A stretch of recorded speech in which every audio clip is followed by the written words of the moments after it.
কোরআন এবং হাদিসের মধ্যে বিকৃতি করে কেউ রেহাই পায় না। বিকৃতি যে করবে ওখানের মধ্যে দলিল থাকবে, তোমার এটা ব্যাখ্যা না, অপব্যাখ্যা। আল্লাহ তাআলা এদের সবাইকে হেদায়েত দান করে। এখন এই যে আশুরার রোজার কি ফজিলত বলেন? 1 বছর আগের গুনাহ আল্লাহ তাআলা ক্ষমা করেন আশুরার রোজার বরকতে, ঠিক কিনা? তা আশুরার রোজা রাখবেন কবে?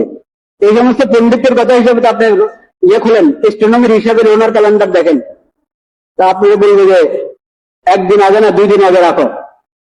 ওটা ট্রানজাকশন দেখতে বলে তাহলে 2 দিন আগে দেখবেন। এমনি ওনার সম্ভাব্য দেখার সম্ভাবনা, সেই ভিত্তিতে 1 দিন আগে হবে। বাস্তব দেখার ভিত্তিতে এখন আপনারা এই রোজা রাখবেন এই আগামী জুমাবার। এটা হলো কি? আশুরা, 10 মুহররম। আল্লাহ তাআলা এই তারিখে আমাদেরকে রোজা রাখার তৌফিক দান করেন। মুহররম সম্মানিত মাস, খালি 10 মুহররমের রোজাটা, আশুরার রোজাটা বেশি ফজিলত, বেশি গুরুত্বপূর্ণ। এমনি পুরো মুহররমের মধ্যে যত নফল রোজা রাখা যায় তত ভালো। নবী করিম সাল্লাল্লাহু আলাইহি ওয়াসাল্লামকে জিজ্ঞেস করা হয়েছে, ইয়া রাসূলুল্লাহ, রমজানের পরে আমি আর কোন মাসে রোজা রাখবো নফল রোজা? বলেন যে মুহররম এটা আল্লাহর বিশেষ মাস,